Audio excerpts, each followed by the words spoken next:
Je veux dire, quand on dit le Rwanda attaque le Congo, ça c'est de la communication congolaise. Point barre. Ça veut dire qu'on dénie au M23 le droit d'exister. Ça veut dire qu'on dénie aux Tutsis congolais le droit d'exister. Or, les Tutsis congolais, ça existe. Je veux dire, quand on a mis les barrières, les frontières en 1885 avec la Convention de Berlin, on n'a pas regardé où étaient les ethnies et ainsi de suite. Donc, évidemment, s'il y a des Tutsis un petit peu à droite, il y en a forcément à gauche. Ce qu'on a toujours refusé de reconnaître au Congo. Donc, les Tutsis sont véritablement victimes de violences terribles. Il y en a à peu près 80 000 qui sont toujours dans des camps au Rwanda depuis. Iyo bavuga ngo u Rwanda ruteje intambara muri Congo, ibyo ni uburyo bwa Kinshasa bwo gutanga amakuru uko ibyifuzo byabo bibishaka. Bivuze ko rero bahakana uburenganzira bwa M23 bwo kubaho, bivuze kandi ko bahakana uburenganzira bw'abatutsi ba Kongo bwo kubaho. Nyamara abatutsi ba Kongo barahari kandi n'abaturage ba nyabo ba Kongo. Ndashaka kuvuga ku gihe cyishyirwaho ry'imipaka mu mwaka w'1885 ni mu nama ya Berlin. Nta wigeze yita ku moko yari ahari, ariko nanone byari bikwiriye. Nta gitangaza rero kuba hari abatutsi bari hakurya y'umupaka nkuko hari n'abandi bari hakuno y'umupaka. Ibi ni ibintu ubutegetsi bwa Kongo bwahisemo kwirengagiza kandi bazi ukuri neza. Ubu rero hari abatutsi bahohoterwa bikomeye, hari abatutsi ba Kongo bagera ku 80,000 bamaze imyaka irenga 30 baba mu nkambi zo mu Rwanda z'impunzi. Hari n'abandi barenga 200,000 bari muri Uganda, muri Kenya ndetse n'ahandi. Ibyo rero ntabwo twakirwa tubishidikanyaho n'ukuri kuzuye. Iyo rero M23 bavuga cyangwa se iyo abatutsi ba Kongo bavuga bati dufite uburenganzira kandi turashaka kubaho iwacu, ndumva nge nta gitangaje kirimo kuko n'uburenganzira bwabo nk'abaturage ba Kongo. Iyo rero ububirigi bushyira ibihano kuri M23 bavuga ngo ubusugire bw'imipaka, ibyo bivuze iki? Bivuze ko igihugu cyagabweho igitero n'abanzi baturutse hanze. Nyamara M23 n'abanyekongo nubwo bafashwa n'igihugu cy'u Rwanda, M23 n'abanyekongo. Noneho rero kuba Kigali yifuza gukemura ikibazo cy'impunzi zimaze igihe kinini ku butaka bwayo, ndetse wenda bikaba byanayifasha kugena uko ibintu byagenda mu burasirazuba bwa Kongo, ibyo ni ibintu byumvikana. Ariko kuvuga ngo M23 ngo ni igikoresho cyonyine cy'u Rwanda, ibyo ni ibinyoma. Ni uburyo bwo gutanga amakuru ubangamiye ukuri bwateguwe neza na leta ya Kinshasa. Iyo urebye rero uko ibintu byagiye bigenda kuva Tshisekedi yafata ubutegetsi, hari ubutumwa bumwe bwagiye buvugwa kenshi bugira buti M23 n'abatutsi, abatutsi n'abanyarwanda. Ibyo rero ni ibinyoma. De violences terribles. Il y en a à peu près 80 000 qui sont toujours dans des camps au Rwanda depuis plus de 30 ans aujourd'hui, et il y en a plus de 200 000 qui sont en Ouganda et au Kenya. Ça, c'est une réalité. Donc quand le M23 dit, enfin quand les Tutsis congolais disent, nous, on a des droits et on veut vivre chez nous, ça me paraît relativement légitime. Quand la Belgique sanctionne le M23 en disant intégrité des frontières, mais intégrité des frontières, ça veut dire quoi? Ça veut dire que vous êtes attaqué par des ennemis extérieurs. Mais ici, ce sont. Or, le M23 reste congolais, même s'il est financé par le Rwanda. Le M23 est congolais. Que maintenant Kigali ait envie de se débarrasser de ces camps de réfugiés qui sont sur son territoire depuis un certain temps et que ça l'arrange bien de aussi semer le trouble dans l'Est, c'est une évidence. Mais dire que le M23 n'est que un suppôt du Rwanda, ça c'est faux, c'est de la communication qui était très très bien menée par Kinshasa. Si on regarde au fil des ans, depuis l'installation de M. Tshisekedi au pouvoir, on a cette petite musique qui intervient tout le temps, c'est-à-dire M23 égale Tutsi, Tutsi égale Rwanda. C'est faux.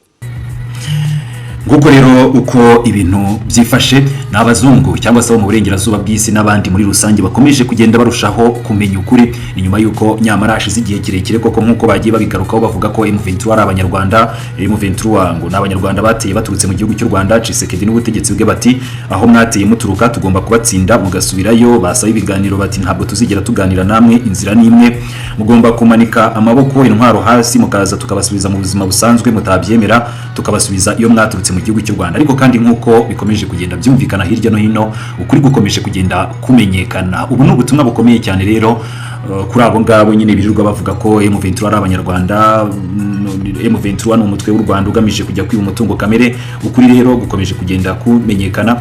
Ibyo bano basesenguzi rero bagarukagaho ni by'u Rwanda inshuro zose, by'umwihariko nyakubahwa Perezida Paul Kagame mu myaka myinshi amaze abisubiramo agaragaza ko abangaba ari abaturage ba Repubulika Iharanira Demokarasi ya Kongo, kabani n'ubwo bavuga ururimi rw'Ikinyarwanda. Ariko kandi akagaragaza ko hari impunzi zigera ku 100,000, nubwo wenda bano bavuze 80, ariko zirarenga 100,000, kuri baragera mu 130, ahubwo bari hano mu gihugu cy'u Rwanda. Ni ikibazo cyabo gikenewe gukemuka. Yagiye bigarukaho rero mu bihe bitandukanye nyakubahwa perezida Paul Kagame kuri ubu rero abo mu burengerazuba bw'isi abazungu ndetse n'abandi batangiye kumenya ukuri kandi twizera ko n'ubundi mu minsi iri imbere tuzakomeza kugenda tubona n'andi makuru tutari tuzi. Tumaze iminsi tubona abanyamakuru benshi bazenguruka mu bice bigenzurwa na M23 abanyomoza ibinyoma bya Kinshasa.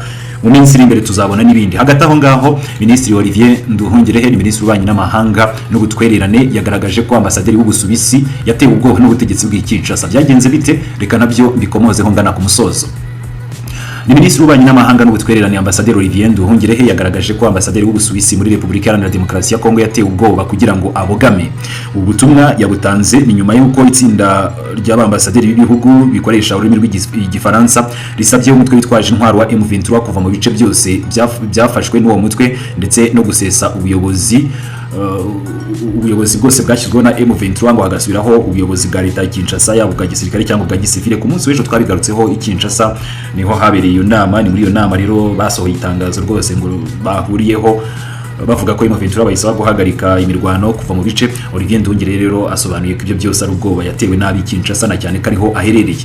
Iri tangazo ryasomwe na ambasaderi w'Ubusuwisi ku munsi w'ejo twakugejejeho ni muri Repubulika Iharanira Demokarasi ya Kongo, rikavuga ko we na bagenzi be ngo bashyigikiye ubusugire bwa Repubulika Iharanira Demokarasi ya Kongo ni mu gihe bashinja M23 kugaba ibitero kandi ngo ikabishyigikiwe n'igihugu cy'u Rwanda. N'itangazo ryagiraga riti turasaba ko imirwano ihagarara, M23 ikava mu bice igenzura mu buryo bunyuranyije n'amategeko kandi igakuraho ubuyobozi butemewe yashyizeho hagasubiraho ubuyobozi bwa leta yaba bwa gisivile cyangwa se bwa gisirikare. Minisitiri Nduhungirehe yatangaje ko ambasaderi Saloti afite ubwoba, ashobora rero kuba ngo yaratewe ubwoba na Minisitiri w'Ubutabera wa Repubulika Iharanira Demokarasi ya Kongo Constant Mutamba cyangwa se Minisitiri w'Ububanyi n'Amahanga Therese Wagner Kayikwamba.